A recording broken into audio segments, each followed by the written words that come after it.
सनातन धर्म में सूर्य को जल देने की परंपरा है। वैदिक काल से चली आ रही यह परंपरा आज भी निभाई जाती है। सूर्य की पूजा भगवान राम प्रत्येक दिन किया करते थे।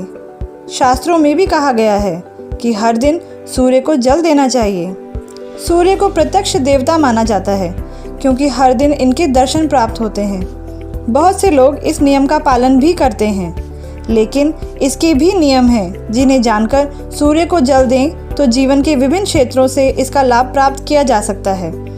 ज्योतिष में बताया गया है कि जिस किसी की कुंडली में सूर्य कमज़ोर होता है उसे प्रतिदिन सूर्य को जल चढ़ाना चाहिए। शास्त्रों में भी कहा गया है कि हर दिन सूर्य को नियमों का पालन करते हुए जल देना चाहिए।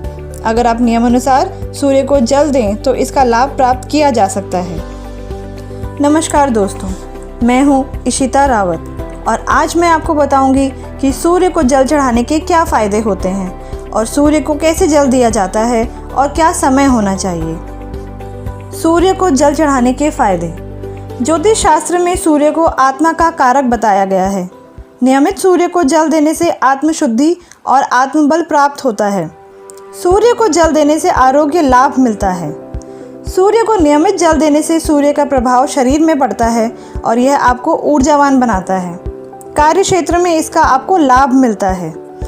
जिनकी नौकरी में परेशानी चल रही हो वह नियमित सूर्य को जल देना शुरू करें तो उच्च अधिकारी से सहयोग मिलता है और मुश्किलें दूर होती हैं। सूर्य को जल चढ़ाने से हमारी इम्यूनिटी बढ़ती है।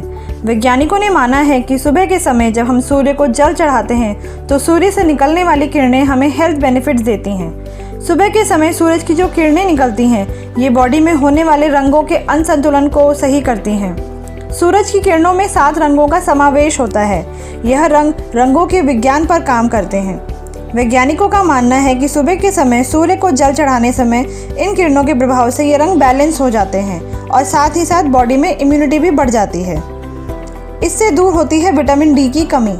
आजकल हम पूरा दिन ऑफिस और घरों में एसी में बैठे रहते हैं, जिसके चलते बॉडी में विटामिन डी की कमी होने लगती है और हमारी बॉडी की कई तरह की बीमारियां घेर लेती हैं। सूर्य को जल चढ़ाने से आपको विटामिन डी मिलता है। जी हाँ, सूर्य की रोशनी बॉडी में विटामिन डी की कमी नहीं होने देती और विटामिन डी की कमी से बॉडी में उत्पन्न होने वाले रोग नहीं हो पाते। अगर आपकी बॉडी में विटामिन डी की कमी है तो रोजाना सूर्य को जल चढ़ाएं। Positive energy. धार्मिक मान्यताओं के अनुसार सूर्य को देवों की श्रेणी में रखा गया है। उन्हें भक्तों को प्रत्यक्ष दर्शन देने वाला भी कहा जाता है। वैज्ञानिक दृष्टिकोण से भी सूर्य का विशेष महत्व है। इसे पॉजिटिव एनर्जी का प्रतीक माना जाता है।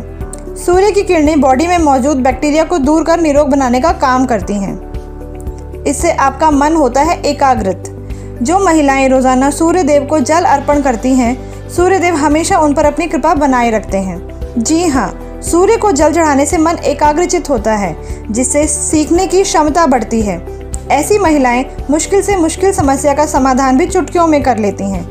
इसके अलावा सूर्य को जल चढ़ाने से मन में अच्छे विचार आते हैं, जिससे प्रसन्नता का अनुभव होता है। इससे सोचने समझने की क्षमता बढ़ती है। ये आपकी इच्छा शक्ति को मजबूत करने का भी काम करता है। सूर्य को जल चढ़ाने से मिलता है मान सम्मान। समाज में प्रत्येक व्यक्ति को मान सम्मान चाहिए, लेकिन अगर आपको समाज में उचित मान सम्मान की प्राप्ति नहीं होती तो आपको प्रत्येक दिन सूर्य को जल चढ़ाना चाहिए। इससे आपका व्यक्तित्व प्रभावशाली होगा। शक्तिशाली व्यक्तित्व के लोगों का एक अलग ही प्रभाव होता है, जिससे लोग आपकी बातों को सुनेंगे और मानेंगे। सूर्य को जल चढ़ाने से आपको उच्च पद की प्राप्ति भी होती है, जिसकी वजह से भी आपको मान सम्मान की प्राप्ति होती है। प्रभावशाली होने की वजह से ही घर परिवार में आपकी इज्जत भी बढ़ जाती है। सूर्य को जल चढ़ाने से मिलता है समस्याओं से छुटकारा। जो लोग प्रत्येक दिन सूर्य को जल चढ़ाते हैं उन पर सूर्य देव हमेशा अपनी कृपा बनाए रखते हैं। सूर्य देव को जल अर्पण करने से मन की एकाग्र शक्ति बढ़ती है, जिससे व्यक्ति का मन इधर उधर नहीं भटकता है। इससे व्यक्ति अपनी जटिल से जटिल समस्याओं का भी हल आसानी से निकाल लेता है। ऐसे में व्यक्ति अपनी समस्याओं को ज़्यादा गंभीरता से नहीं लेता। सूर्य को जल चढ़ाने का एक फ़ायदा ये भी है कि इसे सीखने की क्षमता बढ़ती है, जिससे कौशल क्षमता का विकास होता है। सूर्य को जल चढ़ाने से मिलता है स्वास्थ्य लाभ। अगर आपका स्वास्थ्य ठीक नहीं रहता तो प्रत्येक दिन सूर्य को जल अर्पण करें। इससे आप जल्दी ही स्वस्थ हो जाएंगे। सूर्य को जल चढ़ाने से सर्दी जैसी समस्या खत्म होती है और अगर आप अनिद्रा से पीड़ित हैं तो सूर्य को जल चढ़ाने से आपकी यह समस्या भी खत्म हो जाएगी। ज्योतिष शास्त्र में सूर्य को हड्डियों का कारक माना जाता है। अगर आप हड्डियों के रोगों से पीड़ित हैं या आपकी हड्डियों में दर्द रहता है तो आपको प्रत्येक दिन सूर्य को जल अवश्य चढ़ाना चाहिए। इससे आपकी परेशानी भी दूर हो जाएगी। सूर्य को जल चढ़ाने से पिता से रिश्ता होता है मजबूत। अगर आप और आपके पिता के बीच संबंध अच्छे नहीं हैं या आप दोनों के आपस में एक दूसरे से विचार नहीं मिलते हैं तो आपके और पिता के बीच में झगड़ा ना हो, इसके लिए आप प्रत्येक दिन सूर्य को जल अर्पण करें, क्योंकि ज्योतिष में सभी ग्रहों को किसी न किसी रिश्ते से जोड़ा गया है। ज्योतिष शास्त्र में सूर्य को पिता का कारक माना गया है। सूर्य को जल चढ़ाने से न केवल आपके और आपके पिता के संबंध अच्छे होंगे, बल्कि आपके पिता आपकी बात सुनेंगे भी। पिता के साथ संबंध सुधारने के लिए सबसे आसान उपाय है, सूर्य को जल चढ़ाने से आपकी आंखों की रोशनी भी बढ़ती है।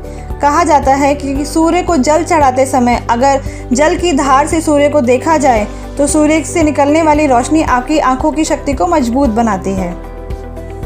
कैसे दें सूर्य को जल? सूर्य को जल देने के नियम के बारे में कहा जाता है कि सूर्य को स्नान के बाद तांबे के बर्तन से जल अर्पित करें। सूर्य देव को जल चढ़ाने का एक समय होता है। सूर्य के उदय होने के 1 घंटे के अंदर अर्घ्य देना चाहिए। आप चाहें तो सुबह 8 बजे तक सूर्य को जल दे सकते हैं।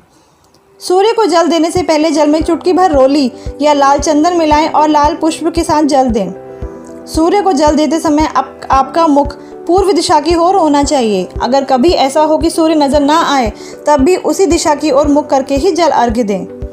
सूर्य को जल देते समय लाल वस्त्र पहने। लाल कपड़ों में अर्घ्य देना अच्छा माना गया है। अर्घ्य देते समय हाथ सिर से ऊपर होने चाहिए। ऐसा करने से सूर्य की सातों किरणें शरीर पर पड़ती हैं। सूर्य देव को जल अर्पित करने से नवग्रह की भी कृपा बनी रहती है। आशा करती हूँ आपको ये जानकारी पसंद आई होगी। ऐसी और जानकारियाँ प्राप्त करने के लिए मेरे चैनल को सब्सक्राइब करें ताकि ऐसी कोई भी जानकारी आपको सबसे पहले मिले। आज के लिए बस इतना ही। जल्द मिलूंगी आपसे नई वीडियो में नए टॉपिक के साथ। स्वस्थ रहें और मुस्कुराते रहें। धन्यवाद।